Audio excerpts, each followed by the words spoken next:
Terry Beddoes yn edrych yn bast i fewn i'r cefnwr. Owen, y cyffurfiad braidd yn drwm. Laura May Walkley, Walkley mewn i'r cwrt. Laura May Walkley, yr cyfle i bar Talbot. Arbediad da gan Hastings, ond y dyfarnwr yn pwyntio at ysmotyn. Oedd na dacl drom arni gan Ellie Jones wrth i ddiargydio. Lauren Amor ar gic, ac Amor yn rhwydo. Cic o'r smotyn o safon, y tîm cartre ar y blaen. Simpson, Jasmine Simpson yn rheoli yn hyfryd. A'r bas yn ôl i ni gan Canisian, dawn yn wych hefyd. Y bas drwodd i Walsh, dos na gam sefyll. Wel, nag oes am ar bel yng nghefn y rhwyd, pawb yn troi at gynorthwyydd y dyfarnwr. Dos bosib o'na gam sefyll, ond mae'r gôl yn cael ei chaniatáu. Beddoes ar gic sydyn, oedd y syniad yn un da. Sophie Norman yr eilydd yn o'i hatali. Y bas drwodd i Simpson, maen nhw'n hawlio cam sefyll. Simpson yn mynd, Simpson yn gorffen yn wych! Awr wedi chwarae, Caerdydd ar y blaen, gôl gampus. Os na gyfle i daro'n ôl yn syth i bot Talbot. Cic rydd Bethan Lloyd, bwled o cic rydd ond yn taro'r postyn. Brwydyr rhwng Owen a Miller. Atkins i Simpson, i Walsh ar pasio ar y cynnig cynta'n hyfryd gan Caerdydd. A nawr te, mae Phoebe Poole yn glir, Poole ar ergyd. A'r bel yn croesi'r llinell, y dathliad yn acrobataidd. Bydd y gol geidwad Beddoes yn siomedig gyda honna.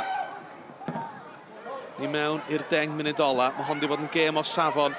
A chyffyrddiad hyfryd i lawr i Walsh. Y bas drwodd i Jazz Simpson. Simpson, unwaith yn rhagor! Yn codi'r bel dros o golwr. Gol mor debyg i'w gol gynta. Y bas drwodd gan Walsh yn wych hefyd. Hamilton. Atkins i fyny. Ail gyfle i Atkins.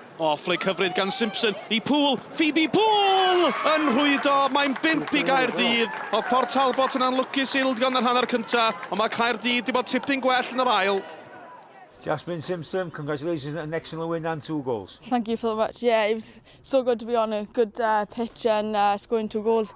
My first ones of the season as well, so I was happy to come with a win as well. I always like chipping the goalkeeper, and that's what I do. But yeah, it was good to have the two of them exactly the same. Yeah, I think first half we were very good, kept our shape well. We were disappointed with the goal we conceded. I thought it was a couple of yards offside, but told the girls to keep going really, half time. And I think after the third goal went in, we just collapsed basically. I think fitness let us down towards the end of the game, which was a bit disappointing, but all things considered, first half I was happy with, second half obviously not happy with at all. We spoke to the girls after last week's performance, and the difference was just effort.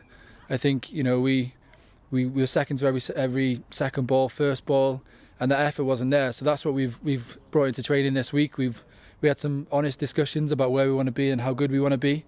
And you know, credit to the girls. Today they went 1-0 down after dominating the first part of the game. They could have folded, but they showed that resilience and that character that we're looking to build. And yeah, it's credit to them, and it's a fantastic performance in the end. And our fitness shone through, and you know, I'm happy for all of our players.